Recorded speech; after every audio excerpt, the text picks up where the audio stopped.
तो hello student, स्वागत है आप सभी का आज फिर से एक नए वीडियो में। तो जैसा कि आपने थंबनेल में देख लिया है कि आज की इस वीडियो में हम इस तरीके के क्वेश्चन को जानने वाले हैं। ये जो हमारा क्वेश्चन है समांतर श्रेणियों लेसन से लिया गया है, एपी जिसको आप जानते हैं अर्थमेटिक प्रोग्रेशन। तो चलिए बिना टाइम को वेस्ट किए हम इस क्वेश्चन को करते हैं। उससे पहले अगर आप चैनल पर पहली बार आए हो तो वीडियो को लाइक कर देना और चैनल को जरूर सब्सक्राइब कर लेना कि मैं कोई भी वीडियो अपलोड करूं तो उसका नोटिफिकेशन आपको मिले सबसे पहले।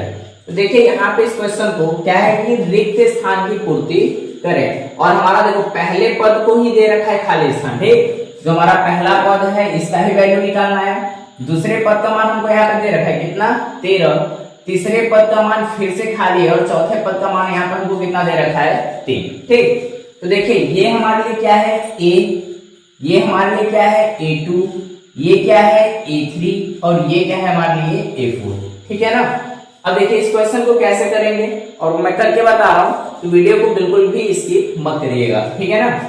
अब देखिए पहले पद का मान हमको नहीं दे रखा है, तीसरे पद का मान हमको नहीं दे रखा है और इस तरीके के क्वेश्चन को हल करने के लिए यानी जो हमारा अर्थमेटिक प्रोग्रेशन है एपी के क्वेश्चन को सोल्व करने के लिए सबसे इंपॉर्टेंट चीज होती है वो होता है प्रथम पद ए को हम क्या कहते हैं प्रथम पद, और एक होता है हमारा डी जिसको क्या कहा जाता है सार्वंतर। ये दो चीजें सबसे ज्यादा इंपॉर्टेंट होती है इस एपी वाले क्वेश्चन को सोल्व करने के लिए। तो सबसे पहले हमको क्या निकालना होगा, प्रथम पद निकालना होगा और दूसरा क्या निकालना होगा सार्वंतर निकालना होगा। तो निकालने के लिए हमको दो चीजें दे रखी है, क्या क्या, एक दे रखा है a2 का मान और एक दे रखा है हमको a3 का मान। देखिए यहाँ पे दे क्या रखा है हमको a2 बराबर हमको कितना दे रखा है यहाँ पे 13। ठीक, और एक हमको क्या दे रखा है a4 का मान दे रखा है, कितने का दे रखा है a4 बराबर कितना दे रखा है हमको 3। अब देखिए a2 का अगर बात करें तो a2 बराबर हमारा सूत्र हो जाता है a प्लस डी बराबर 13। a प्लस डी बराबर कितना हो गया 13। इसको हम लोगों ने मान लिया समीकरण 1। ठीक, a4 का मान कितना दे रखा है 3 और a4 को हम लोग क्या लिख सकते हैं a प्लस 3d बराबर 3। ये हो गया समीकरण 2। क्या यहां तक करने में किसी तरीके की कोई दिक्कत? बिल्कुल नहीं। अब देखिए समीकरण 1 और समीकरण 2 से क्या हम a का मान और d का मान नहीं निकाल सकते हैं? निकाल सकते हैं ना। समीकरण 1 और 2 को आपस में अगर हम सॉल्व करें तो हम a का भी मान निकाल सकते हैं और d का भी मान निकाल सकते हैं। निकालने के लिए हमारे पास दो तरीके की विधियां आएंगी। पहली विधि जो हमारी होगी वो क्या हो जाएगी विलोपन विधि और दूसरी विधि जो हमारी आएगी वो क्या आ जाएगी वज्र गुणन विधि। कौन सी? वज्र गुणन। यहाँ पे एक और विधि हम लगा सकते हैं वो क्या है हमारा प्रतिस्थापन विधि। कौन सी विधि?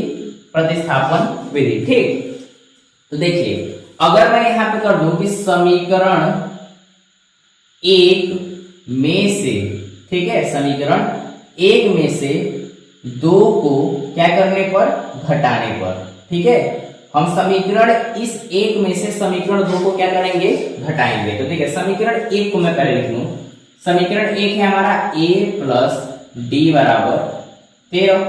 ठीक, घटाना क्या है हमको a प्लस 3d बराबर 3। घटाएंगे हम a प्लस 3d बराबर 3। ये हमारा समीकरण 2 है। अब देखिए जब घटाएंगे तो ये सारा चिन्ह क्या हो जाएगा आपस में बदल जाएगा। ये प्लस था माइनस, ये भी जो प्लस ये क्या हो जाएगा माइनस, ये भी जो प्लस है वो क्या हो जाएगा माइनस। अब देखिए ऊपर जो हमारा समीकरण 1 में है ये a प्लस में है और नीचे जो समीकरण 2 का a है ये किसमें है माइनस में। ठीक, तो प्लस का a और माइनस का ये आपस में क्या हो गया कैंसिल। अब यहाँ पे प्लस का 1d और यहाँ पे माइनस में 3d।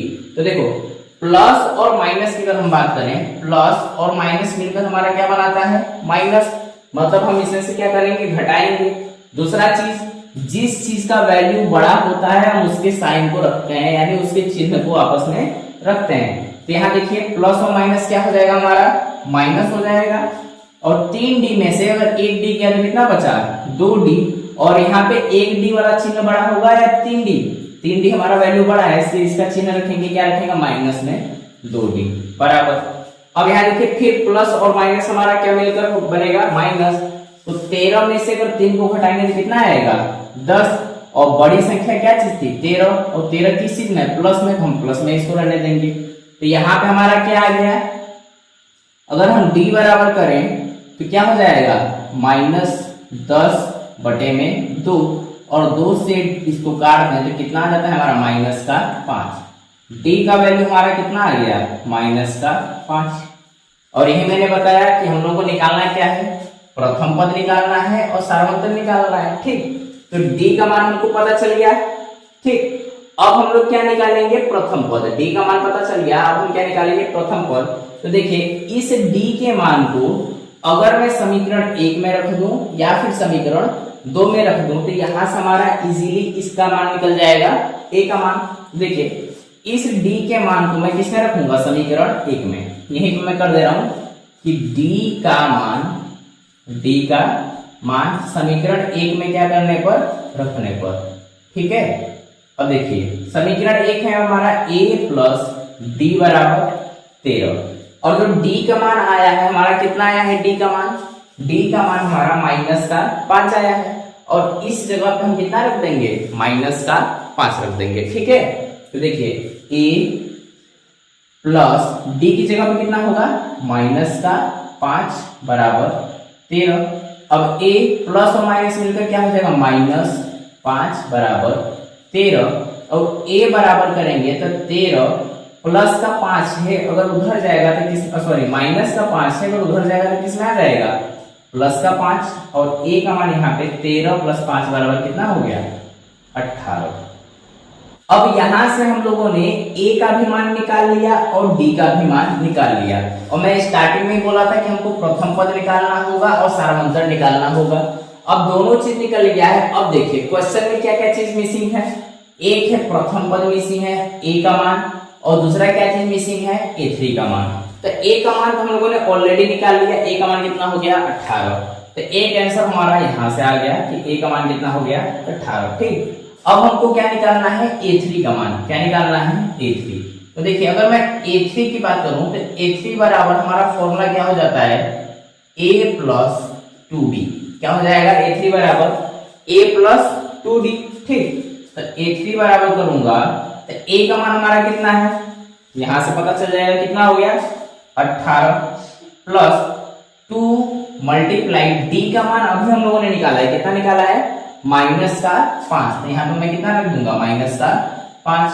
अब a3 बराबर करेंगे तो 18 प्लस 2 का मल्टीप्लाई -5 में होगा तो कितना आ जाएगा यहाँ पे हमारा -10। a3 बराबर 18 ब्रैकेट खोलेगा तो प्लस और माइनस हमारा क्या बन जाएगा -10, और 18 में से 10 को अगर माइनस करें तो a3 बराबर हमारा कितना आ जाएगा 8। यहां से देखिए हमने a3 का मान निकाल लिया, a3 का मान कितना आ गया यहाँ पे हमारा 8।